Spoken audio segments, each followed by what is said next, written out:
Hello and welcome. Today I'm talking with Marisol Rocha, who's a health coach, and Terry from Terry Total Health, who is a gut health coach.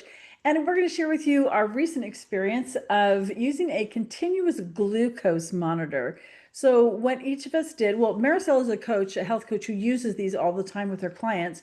And so, being friends with Marisol, Terry and I decided to do this and wear these glucose monitors for a month, about a month, so that we could learn how our bodies respond to various input and what effect that has on our blood sugar. So, hello, Terry. Hi, Tracy. Thanks for having me. And hello, Maricel. Hi, Tracy. Hi, Terry. Happy Hi, to be here.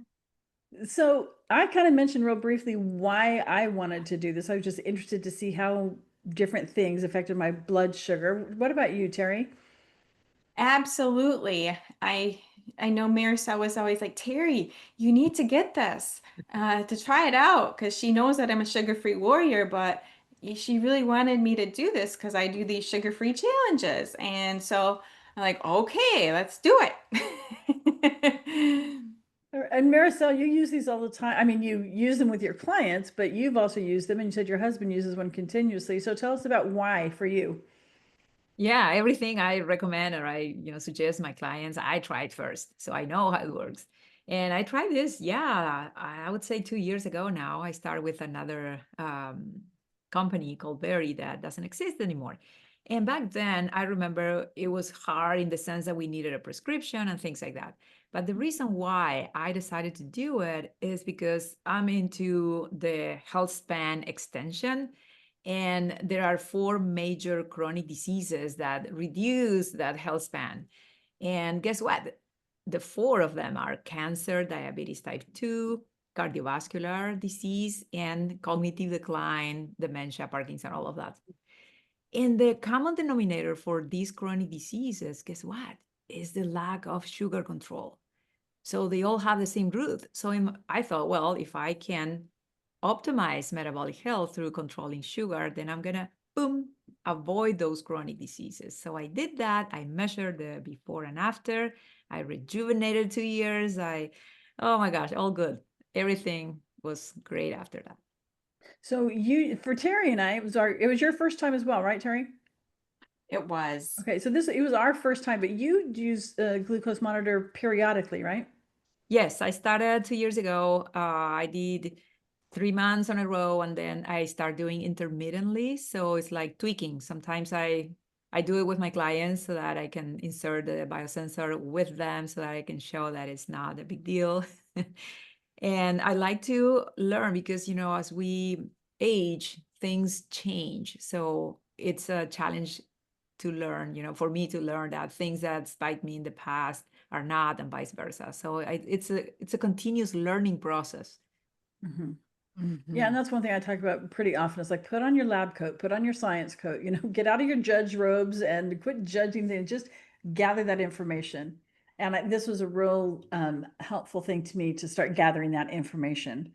Um, so let's talk about, well, first of all, you want to explain, Maricel, really quickly, since you're the most experienced, like how do you use this monitor? What do you even do? You order it and then what? So last year, 2024, there was an article in the Time magazine with the most, the best inventions of the year. And this one, the one that we're using, Stelo, was approved by the FDA later in the summer last year to be used over the counter. So any person 18 and up, any adult could use it without a prescription. So it was designed for people who are curious about their insulin and how we respond, how things are affecting the way we control glucose. So it was easy after that because anybody can just go and buy them. You don't need a prescription. You don't need to have a condition, right? So it's for just to bring awareness. And the main purpose of using this is actually to prevent bad things or, chronic diseases to happen. So I encourage, and I grab this from Dr. Mark Hyman, and I say this all the time, everybody should do it once in their lives for at least 1 month. once you know and once you learn, you cannot unlearn. Hmm. Yeah. Yeah. And so it's just a little button looking thing that you stick in your upper back of your upper arm. And while there is a little probe that goes in, obviously, because it has to take readings, it doesn't hurt at all. At all. Oh, there you go. So it comes with a box like this. So you get this in the mail. You order tonight and you get it about 3 days later. And it comes with an applicator that has a little button here. And it's very easy. You just apply this on the back of your arm, the non-dominant arm. And it's like a wearable. It's a sticker that will stay there for 2 weeks. So Right. that's it for the application. It really is super easy and it doesn't hurt. And I don't know about you, Terry, but it didn't hurt. There were a couple of times in that month, or not more than a couple, a few times that month, like where it would, because on the Stelo, the part that's, that you can feel on your arm, it's just a tiny bit, not sticky like it's going to stick to things, but kind of like rubberish. And so, like, I found if I was getting into my car, if I went a certain way, it'd kind of catch a little bit. And even with that, it's like it wasn't that didn't hurt. It was just like, oh, okay, you know. And so there's no, if you're afraid of needles, that you have no need to fear a glucose monitor because it's just, goes in with one little pop of that button that Marisol showed us. And and then after that, but most of the time I forgot it was even there. Yeah. And I would say that too. Putting it on is really slick, and then having it stay on is really good. It doesn't even come off at night, which is great. You think you're rolling around at night on your arm, and not a big deal. The only thing that I did discover that after time it would start to get dirty, so I would just recommend, putting a band-aid, a big, large band-aid over that, so you don't see that. Otherwise, it kind of gets dirty looking, Hmm. just because, of putting your clothes on every day and you're sweating and stuff. But otherwise, it was very easy to wear, and it connects to your phone app, right? So you're getting all your readings through the app on your phone, and that's where you're entering all what you're eating to be able to see how your food is actually getting registered into your bloodstream. Yeah, and so I'm glad you mentioned the app because that to me that was a really super super easy, super convenient. When you're working with a health coach like we did when we were working with Marisol, we actually connected our information to Marisol through a desktop application. And so she could see all of our information and she could kind of go over it with us and help us discover patterns and make some suggestions of, how to avoid spikes or maybe calm them down some. So you can do that, or you can just get onto that desktop app by yourself. It's a bigger screen, easier to see, more information available there. So you've got your phone app and you've got the desktop app. Also, this would be a good place to mention that what we used was Stelo, which is you can get without the prescription, like Marisol said, but there are other brands of this too. The one thing about for me personally, and I say this with a caveat of I would do this again. I will do this again. But the Stelo, and I did read this before I used it, and it's not the same as doing a stick of your finger to take your blood. It's not the same reading. And so for me, it was really useful for seeing how various things affected my blood sugar. But as far as getting an accurate blood sugar reading, you can get that with other brands, the brands that you have to have a prescription for. Yeah. And so when I do it again, just because how my brain is, I want to see the exact number. So when I do it again, I've already talked to my doctor and she's very willing to write a prescription for me for it. So I will do that. Instead of using the Stelo, which gives you an idea, but it's not the 100% accuracy. So just kind of know how your brain works too. If you're going to do this and deciding what you want, decide if you want just kind of the general idea. Let me just get some baseline information, or if you want an accurate reading, because that'll make a difference in which monitor you want to use.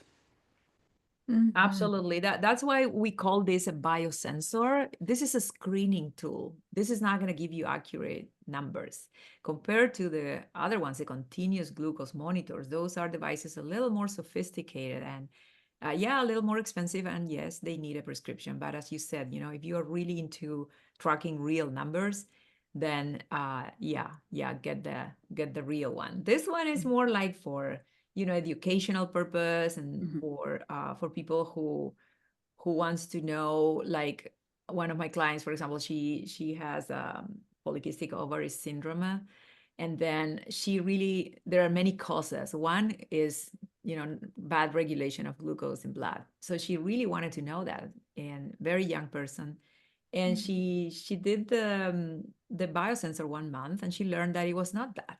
So there are all other causes. So you can use it as a tool to learn, what are the main reasons that you are having certain symptoms or a condition. It's going to Mhm. give you ideas, but of course, it's not going to give you a diagnosis. It's not going to give you numbers that will say, oh, I'm already pre-diabetic, or so this is just for us to learn more. It's the same way you use a sleep tracker and you Mhm. learn how you sleep, how your deep stage of sleep is every night. This is the same. This is an indicator, just as a tool of how your body works with glucose in your blood. Mhm. So let's talk about what we found out. Terry, I saw that you have already posted a little video about five, well, I think it was five things, five surprising things from your experience. So you already have that on the tip of your tongue from doing that already. Talk about what are some things that you learned. Like, I know that we've talked about this already and it was a valuable experience for all of us. So what was some of the value for you, Terry? Sure. So every morning I drink lemon water. So take some water and I put my little salt in there, my electrolytes, and then I take a half of a lemon and squeeze the juice into there.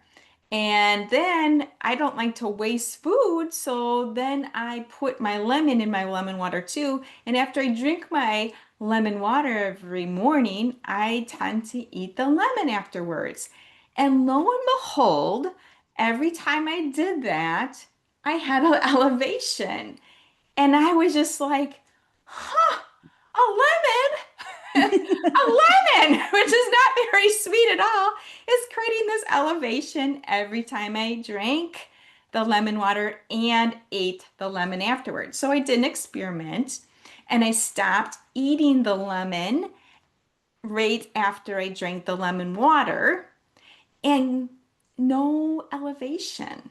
That was so, to me, so amazing because I'm like, oh, okay, I am super sensitive to carbs. Okay. But the other thing that I learned from this was that we are most sensitive to carbs in the morning on an empty stomach.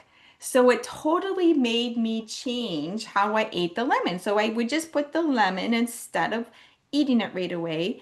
I would set it aside, put it in the fridge, and then I would eat it after I ate my salad at dinner time. And then because I've already had this cushion, for example, of the salad in my stomach, the sweetness of the lemon, there would be very little spike in my salad. Okay, so that was the biggest learning of the order of my Mhm. food is going to be important when I'm eating and thinking about putting carbs into my body and when. Okay. So, and my second thing that I found myself doing was being very accountable to what now I was putting into my body. I mean, I am somebody who hasn't eaten any refined sugars or carbs for over a year and a half. And I am noticing how even doing that, um, even eating the vegetables, for example, and the fruits can actually give me a little spike. So it made me very accountable again to when I was going to eat those carbs. And I found out that if I had more protein in fat first. It kind of served as a cushion for the carbs later, and I wouldn't have that like spike. Mhm. Okay. And That then was one of the most surprising things to me too, is how much the order of the that you that you're doing order. the Yeah. impact, how much impact that has. And then the other thing that I found fascinating is there is a person on YouTube. Her name is the Glucose Goddess, and she always talks about how drinking vinegar before your meals can help reduce your blood sugar spike. So I got to try that out. And sure enough, every time I took the apple cider vinegar, I used the kind with the mother, I didn't have as much of an elevation in my blood sugar. So that was really good to like know that that is true information, right? And then the other thing that I learned was when I had a grapefruit just for like a snack midday, and that gave me another blood sugar spike. So when I had those experiences with even these very minimally sweetened fruits, it gave me the insight to know that if I would have something really sweet, it would give me a huge spike. So I did not want to do that. I wanted to be like, hey, how low can I go with my blood sugar? So at the first 2 weeks, I was just kind of playing a game with myself. I'm like, no, I don't want to go high, but at the same time, I wanted to make sure that I had eaten a variety of food too, Mhm. so I could learn what foods were my friends and which ones were giving me that elevation. So I really learned from my body type. I kind of knew already ahead of time because I had the epigenetics test done and I had genetics testing done, and my blood type is blood type O, that I didn't always do well with carbs and grains, okay?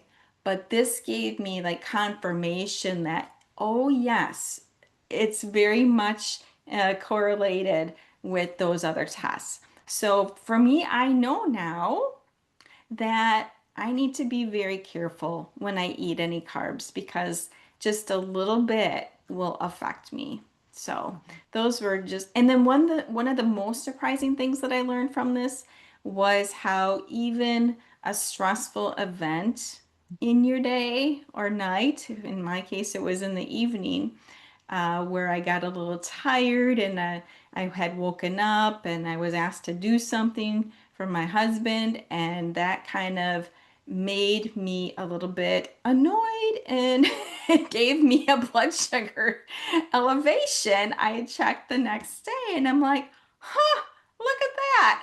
So that was Yeah. So on top of whatever he was doing, he gave you a glucose spike. How dare! I know. So I say to him, hey, you cannot be stressing me out. Well, when you So, say you're killing me, you mean you're killing me. and And that's what I noticed, the anyway, same thing. Yeah, and that was really surprising to me, because not only a stressful situation that I was in, not only did it cause a spike, but the length of time that it took. Because for me, it was like right before I went to bed, and my blood sugar stayed elevated for a long chunk into the night while I was sleeping. So I wasn't stressed out about anything then. I was asleep, and that was real surprising to me to see, not just how much, but how long that stress impacted my blood sugar. I mean, I knew it affected a lot of other things, did not know it affected my blood sugar that way. That was a Yeah. real eye opener for me too. Mm-hmm. Yeah, yeah, and in if I fact, may, Mhm. I would like to add, the reason why. I mean, it's not that glucose spikes are bad. It's natural, it's normal. But when they happen very often, or they keep you in a spike for more than 2 hours, those are the times where we're like, learning from this experience and saying, hey, it's not worth it for me to get upset at night because I'm having these huge spikes and they're not going down and I'm going to bed. And what is happening in your body as you have a glucose spike? Well, it's creating inflammation. Inflammation is the root of so many diseases, right? It's like cortisol. If you're getting stressed out, cortisol is is talking to your insulin and is not allowing your body to absorb the glucose because you are in fight. You have to fight and run, right? And you need to have sugar in your blood. So that blood will circulate longer than it should. So those are the physiological impacts. Like you start thinking, maybe it's not worth it for me to talk about that issue right now before bedtime, right?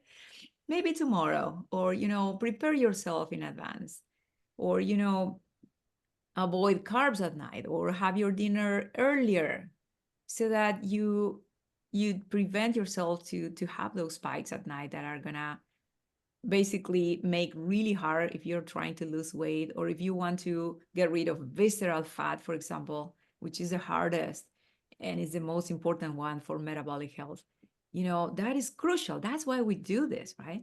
And then there are 1,010 hacks that we can do so that we can keep enjoying the foods that we love, but in a way that is not going to affect our metabolism.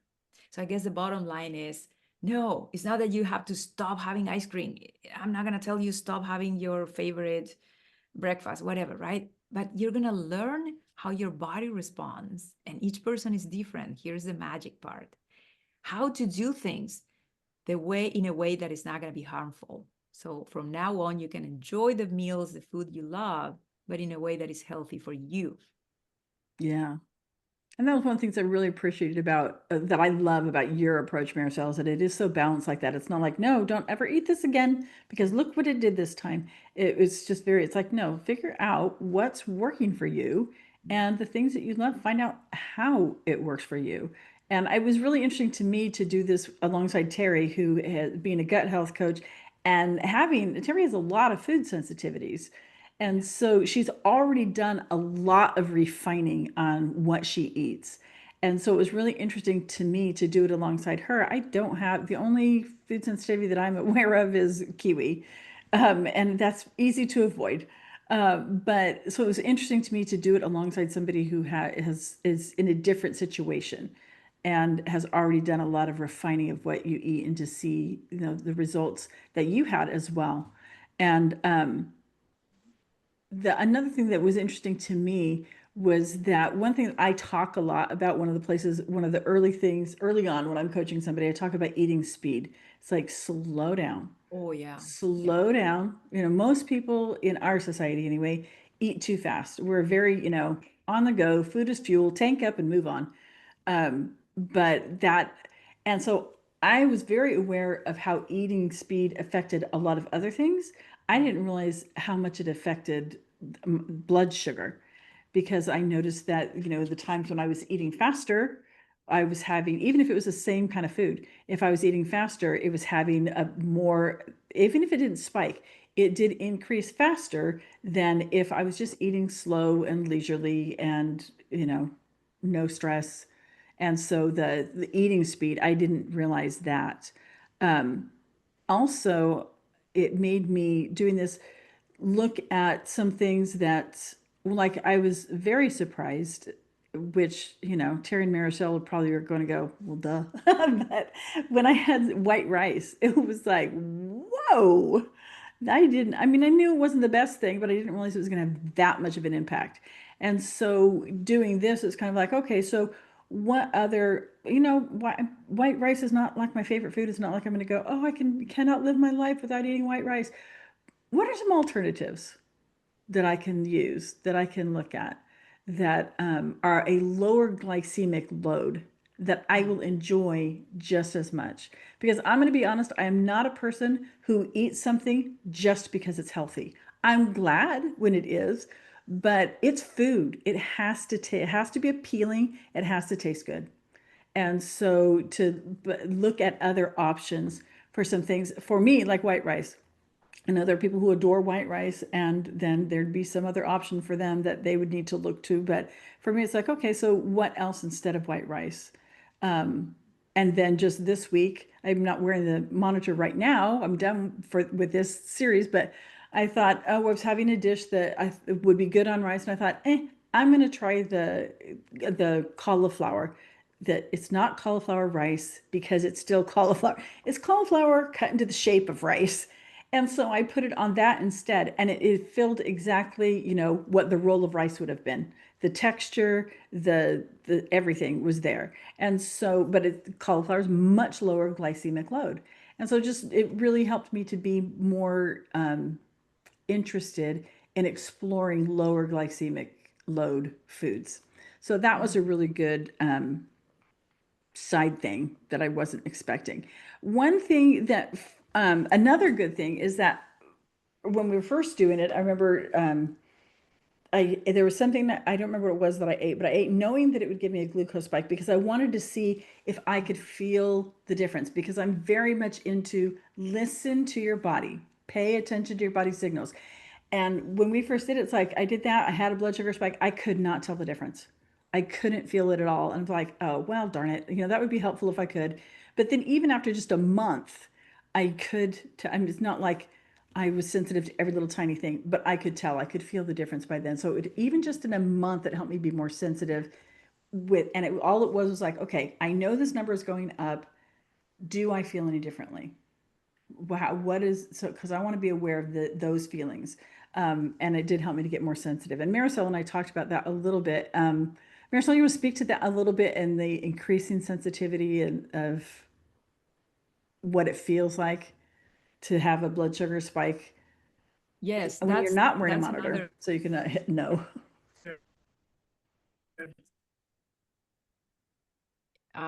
that's another, reason. I don't know if I got frozen or you got frozen. Oh, now I'm back. Yeah, you're back. Okay. Um, s- right? If you can connect to your body, how it feels to be having a glucose spike, then you don't need the monitor anymore, right? You just I know it's been so long for me that right now I know when I'm having a spike and I feel dizzy. I feel like, oh, my mind is not responding and I need to do this and that. And I'm like, oh, the food coma, that's actually when you have a drop. So after you have a spike and then you have a abrupt drop, your brain is used to receive glucose as fuel. And then suddenly there's no more. So you're like, oh, I need some coffee, I need some tea or something sweet or salty to kind of, and maybe you feel that you're bored, but it's actually physiologically. So by reducing those spikes, we are preventing having those cravings and connecting to your body, keeping a journal. This is something that is really good because the app allows you to add notes.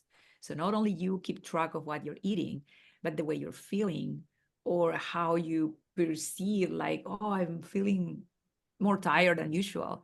And those notations are really very important when we go through them to learn exactly, oh, that day was when you had that thing happening. Oh, that day was when you went to the gym.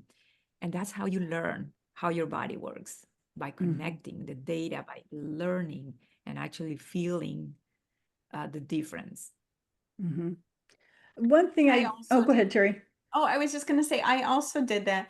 I have a favorite treat that I use with, I call them horse carrots, these large carrots that I get. And I ate like two of them one day with my peanut butter mixed with some hemp seed. And I used that like as a dip, right? And I noticed I was really lethargic after Mhm. two carrots. So I'm like, I need to dial it back and not have two carrots. So instead, it changed again my food choices to, okay, I'm going to try two or three celery sticks first before I have the carrot. And it made a difference because that was less carbs. And now knowing that I'm super sensitive to carbs, I won't have the carrot number one by itself. I'm going to make sure that I have it with a protein fat, of some sort. Because if I have the carrot plain, it's going to spike my blood sugar.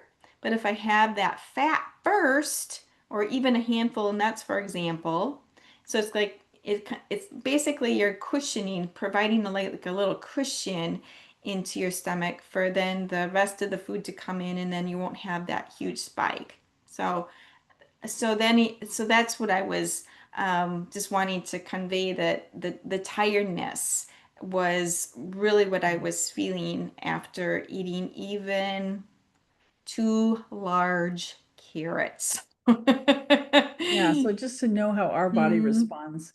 I Yeah. do want to mention one thing though. I work with people breaking away from the diet mentality.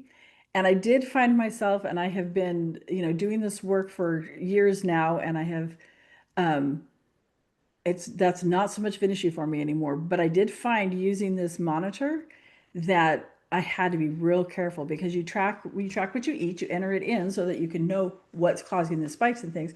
But I found myself beginning to start to play some of the games that I used to play when I was counting calories and things like that. And so it's something, if you struggle with dealing with diet mentality, it may be a good thing to get yourself a little further out of that culture before you try doing something like this. Because even with all the work I've done, I found myself not slipping back into, but like kind of being drawn that way. And because of the work I've done, I was able to go, no, we're not doing that. All we're doing is gathering information.